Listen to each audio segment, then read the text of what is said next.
1432 সালের প্রথম দিন আজকে আমরা উদযাপন করতে চলে এলাম দক্ষিণ কলকাতার শরৎ বোস রোডের পিয়ারলেসের আহিলি রেস্টুরেন্টে। এখানে আমরা দুপুরের মধ্যাহ্নভোজন হিসেবে নিয়ে নিলাম একটা আমিষ থালি আর পোলাও আর চিকেন। ভালোই ভুঁড়িভোজটা হলো।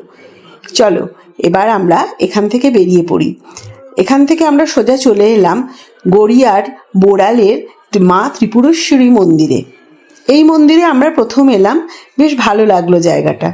শুনলাম এটা নাকি 51 সতীপীঠের একটা সতীপীঠ। এখানে মায়ের ডান পায়ের বুড়ো আঙুল পড়েছিল। মন্দিরটা বেশ আমরা ঘুরে দেখলাম, তোমরাও দেখো কেমন সুন্দর মন্দিরটা।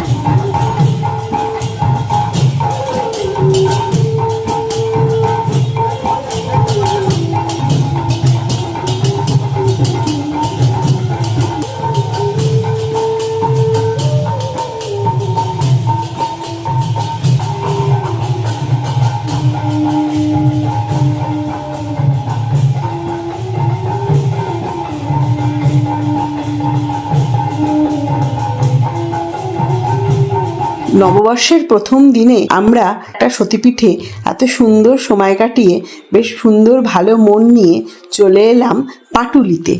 পাটুলির এই জায়গাটা এমন একটা জায়গা যেখানে অনেক খাবার দোকান রয়েছে আর সামনে অনেক বেঞ্চ পাতা রয়েছে, যেখানে মানুষ এসে বসে, খায়, গল্প করে, বেশ একটা সুন্দর বিকেল সময় কাটায়। আমরাও এখানকার বিখ্যাত নচিকেতার চায়ের দোকানে চা খেয়ে নিলাম। এই দেখো, এইটা হচ্ছে এখানে দক্ষিণেশ্বরের মন্দিরের আদলে তৈরি। এর সামনে দাঁড়িয়ে আমরা ফটো তুললাম। বেশ সুন্দর একটা দুপুর আর বিকেল কাটিয়ে এবার আমরা ফিরে চললাম বাড়ির উদ্দেশ্যে। শুভ নববর্ষ! এই নতুন বছর তোমাদের সবার খুব ভালো কাটুক, সবাই খুব ভালো থেকো।